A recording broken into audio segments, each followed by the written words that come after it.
All right, everybody, welcome back for another deep dive with us. You know what they say sometimes, got to go back to basics. That's right, and today's deep dive is all about comfort food. But don't worry, we're not just reheating leftovers here. We're talking about a dish so classic, so universally beloved, that it's practically got its own fan club. That's right, meatloaf. We're diving deep into the history, the science, and the sheer deliciousness of this iconic dish. Get ready to see meatloaf in a whole new light. I'm talking secrets, tips, and maybe even a few surprises along the way. Whether you're a seasoned meatloaf pro or a curious newbie, this deep dive is for you. So let's get this loaf on the road. Speaking of which, we've got a classic meatloaf recipe we're using as our guide today. And the first thing that caught my eye is the ground meat situation. Now, we all know beef is king when it comes to meatloaf, right? Right. But this recipe, it doesn't stop there. It throws in the option for pork or even turkey. It's like they knew we'd be itching to put our own spin on things. Exactly. And that's what's so great about meatloaf. It's not some rigid, you must follow the rules kind of dish. It's an invitation to experiment, to get creative with your flavors and textures. Now, one instruction always throws me for a loop. Don't overmix. What's the deal with that? Is it like a culinary myth, or is there some actual science behind it? Okay, so I have to admit, I've totally been guilty of overmixing in my time. But I've always wondered, what's the worst that could happen? Oh, there's definitely science involved. When you mix ground meat, you're working the protein strands, and that can lead to a tougher texture. So that's the secret. A light touch is key for a tender and juicy meatloaf. Now let's talk about everyone's favorite part, the ketchup glaze. Ah, yes, the ketchup glaze. It's practically a meatloaf requirement, but why? Is it just the sweet and tangy flavor, or is there something more going on? Okay, because I have to know, is it just me? Or does that ketchup glaze just make everything taste better? It's not just you. That glossy, caramelized finish, pure culinary magic.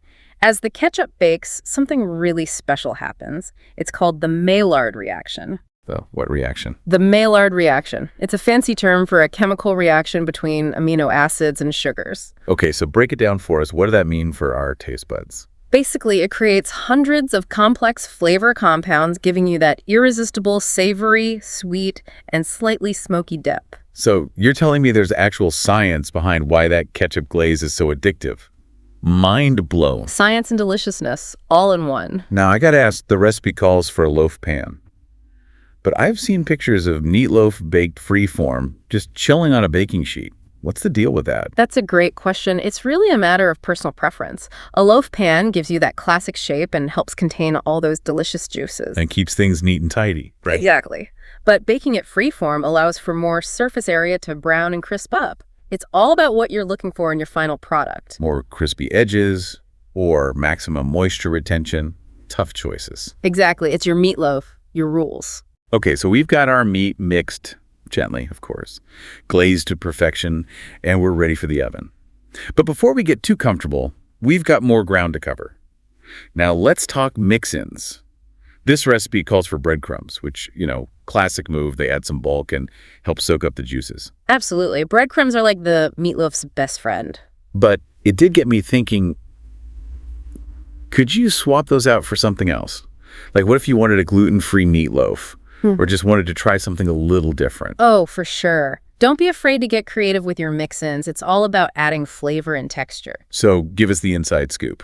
What are some tasty swaps for breadcrumbs? Well, you could try cooked rice, quinoa, or even finely chopped veggies. They'll all soak up those delicious meatloaf juices as it bakes. Okay, those all sound amazing. But let's say you want to get really wild with it. What about flavor? Are there any limits to how far you can push the meatloaf envelope? Honestly, the sky's the limit. You can take your taste buds on a global tour with meatloaf. Imagine a Mediterranean-inspired meatloaf with ground lamb, feta cheese, sun-dried tomatoes, and oregano. Ooh, I'm already drooling. Or how about a spicy chorizo meatloaf with smoky paprika, cumin, and maybe a little adobo sauce for good measure? See, this is what I love about meatloaf. Yeah. It's like a blank canvas for culinary creativity. But with all these variations, it seems like there's got to be some method to the madness, right? Right. Like, what are the core principles of a good meatloaf, no matter how you slice it? You're right. There are some key things to keep in mind. First, you need moisture, whether it's from the meat itself or from added ingredients like veggies or broth. Moisture is key for a juicy meatloaf. Got it. Second, you need something to bind everything together, like those breadcrumbs we talked about, or eggs, or even oats. Makes sense. You don't want your meatloaf crumbling apart. And of course, you need a balanced flavor profile. Don't be afraid to experiment with herbs, spices, and other seasonings to create something truly delicious. So basically, master the basics and then let your taste buds be your guide. Exactly. And don't forget, every family has their own spin on meatloaf. It's a dish that's passed down through generations, with each family adding their own personal touch. It's like a culinary time capsule. Speaking of which, I'm curious, what are some of the more surprising meatloaf variations you've come across in your culinary adventures? Oh, I bet. You know, we were talking about family recipes and stuff, but like going beyond that, have you ever encountered any like really unusual meatloaf traditions in your research? You know, there's one that comes to mind. It's called embutido. What now? Embutido. It's a Filipino meatloaf, and it's a whole different ballgame. Okay, I'm intrigued. Tell us more. Well, for starters, they often steam it in banana leaves, which gives it this amazing aroma and flavor. Steamed in banana leaves, that's next level. Right. And then they get really creative with the mix-ins, raisins, hard-boiled eggs, sometimes even sausage or ham. Whoa, that's a far cry from the green peppers and onions I'm used to. It really is. But that's what's so fascinating about meatloaf, you know? It's this global comfort food with each culture putting its own unique spin on it. Yeah. It's like no matter where you go in the world, there's a meatloaf out there with your name on it. Absolutely. And I think that's what makes food so special. It has this incredible power to connect us, even across cultures and continents. It's true. Like a simple slice of meatloaf can spark memories, start conversations, and bring people together. Exactly. It's more than just a meal, it's a shared experience. Well said.